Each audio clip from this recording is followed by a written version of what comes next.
Hey everybody, how are you? I'm doing amazing. And the best news today is I'm going to give you a backhand tutorial. You guys ask me for this all the time. So I'm giving you what you have asked for. We've done forehand, we've done serve, we've done second serve, we've done some overhead. And now it is time for us to pay attention to our backhands. Why? Because life is more than a forehand. Although your forehand should be your biggest shot, I hope it is. If it's not, work on it. And your backhand should be a shot that someone's like, wow, their forehand's too big. I'm gonna go to their backhand, they're gonna go to the backhand and be like, gosh, I can't get anything through them. I'm in trouble. So where we're gonna start on the backhand is obviously with our grip. So the backhand, you're gonna use an Eastern grip. In that Eastern grip, so our forehand we had, as I showed you, a semi-Western. And the backhand, you're gonna slide all the way over and you're gonna have an Eastern grip. And you're gonna notice that your knuckle is really kind of on the edge of this bevel here. So you're gonna have a nice backhand grip. You can even slide it over. You don't wanna slide over too far because then it's gonna be more like a baseball shot. So you want it somewhere in this area, right on that bevel there, okay? Or on the edge of this bevel. And there you have your Eastern grip. So it's very easy whenever you're playing tennis. You always start with your forehand grip, which I hope is a semi-Western. This is the best grip that is between, like a Western is extreme, limits your shots. A semi-Western gives you the opportunity to hit spin and hit flat, okay? And then you always start in that forehand grip, and as you turn to the backhand, it just slides over real easy like, and you're at the backhand grip. Okay, now we've got the basics on our grip. The first thing that we're gonna do is I'm gonna show you a backhand with a closed stance. So listen to these tips. Turn, back, you're gonna focus on your head and then we're gonna follow through, okay? So turn, head, follow through. Those are our steps. I'm gonna show you how it looks and then we're gonna break it down. So we're gonna first turn, your head always stays on the ball, we step and we follow through, and guess what? We always recover in tennis. Even if it looks like it's a winner, you always recover because sometimes that ball comes back and if you're not ready, game over.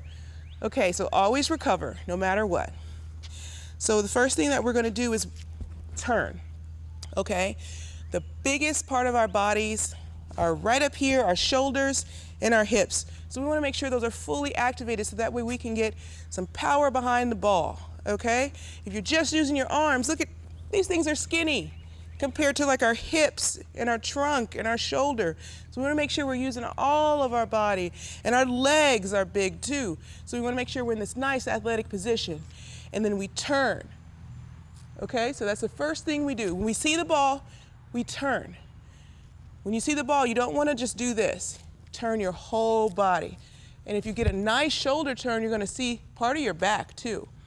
Okay, so we'll turn our shoulders, and the next thing we're gonna do is step. So my backhand goes straight back. Maybe a newer school backhand goes a little higher. I haven't quite seen anyone do this stroke yet. It's probably the future of tennis. Super exciting. Not teaching you that. We're just gonna do basic straight back backhand. So the backhand's a little bit easier than the forehand, and it's simplistic. All you do is turn. Once you turn, that racket is back, okay? It's so simple. Not a lot of movement here. You just allow your shoulders to turn, you take it back. Next, we're gonna step, okay? So as the ball is coming, so you've turned and you're waiting for the ball to come, you keep your feet moving because if you get a funny bounce, it doesn't bounce where you think it's gonna bounce. If you're planted, you're not gonna be able to move. So we turn, we have our short steps, and then we step into the ball. We've already progressed all the way halfway through this stroke. Okay, so we've progressed through the ball, and then we focus when we swing on our contact point. One thing that's super simple to have successful backhands right away, visualize your contact point. That contact point is right in front of you, and try to see the racket hit your strings. Your eyes should be on the ball, your head should be down, you should be level. So we start in this nice athletic position that we talked about. We turn, we stay in that position. We're not popping up and popping down. We stay in this position because if we pop up, we lose control of the ball. We stay down, and when we step, we're still low. We visualize our contact point. That contact point is right out in front of us. Our head stays here.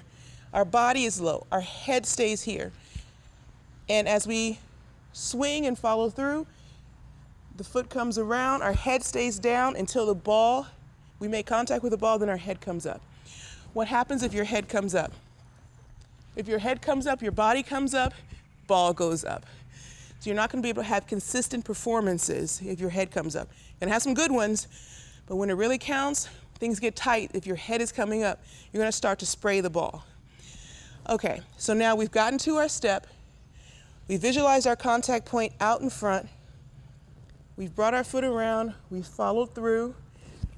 And that is literally the end of the stroke. The backhand is super, super simple. Especially if you're a beginner, it's going to feel a lot more awkward than the forehand.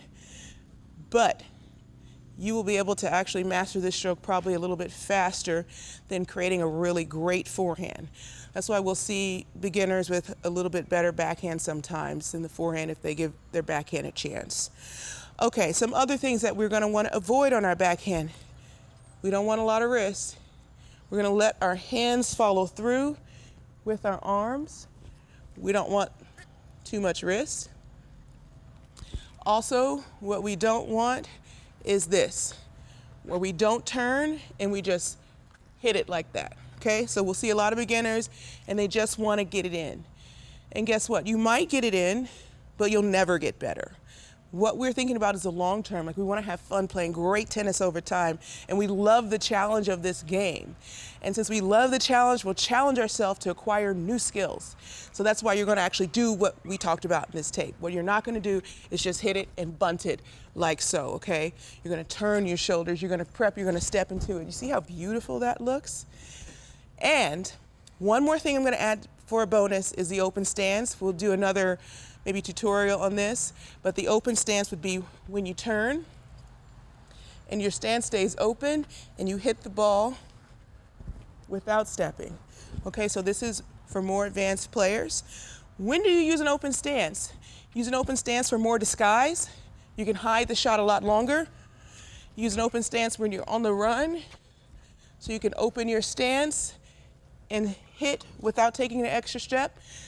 If you take that closed stance, you're going to have to take an extra step outside of the court. Makes it longer to recover, okay? You don't want to give up any room on the court. It's like you're in a war, and if you give up space, your enemy takes that space until your country. You don't want to give them any space, ever. And on the open stance, what's the last thing I want to tell you is you can use that open stance also on an approach shot. So you can use it on the approach shot to hide it. But on the approach shot, I always recommend it's easier also to stay down and balance with the closed stance. So if you're more advanced, you can consider using that open stance. Same things. You want to stay down, you want to stay low, no matter what. Okay, guys, that was our backhand tutorial. It was really easy, actually, much easier than the forehand tutorial. I hope that you get out there, you start hitting winners on your backhand. I hope you're having fun on the court, and let's do more of these.